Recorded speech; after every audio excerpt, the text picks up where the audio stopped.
Классик жазушы Төлен Әбдіктің «Он қол» кітабына тоқталамыз. Бұл қаламгердің 25 жасында жазған ең алғашқы туындысы. Жазушы есімі де оқырмандарға кең танытқан осы туынды. Әңгімеде жас дәрігердің көрген оқиғасы баяндалады. Басты кейіпкер психиатриялық ауруханаға түскен Алма есімді бойжеткен. Ол психопатологияның бір түріне ұшыраған. Яғни тұлғаның өз ішінен екіге жарылуы. Науқас қыз ұйқыға батқан сәтте өзінің оң қолы шабуыл жасайды. Бұл медицинада сирек кездесетін синдром. Алманың жанын жабырқатқан рухани жалғыздығы.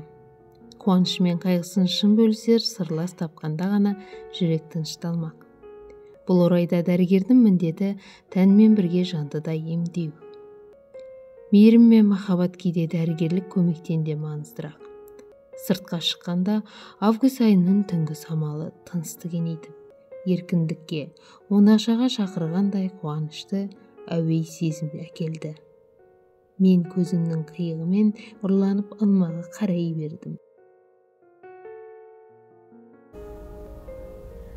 Алайда дәрігер қанша әрекеттенгенмен Алманы сақтай алмады. Бұдан шығатын қорытынды не? Біз әдетте тұлғаның жүзіне ғана назар аударамыз, ал ішкі әлеміне үндей бермейміз. Жан дүниеміз тазармай, сыртқы бейнеміз сүйкімді болмайды. Он қол әңгімесінің негізгі идеясы да осы.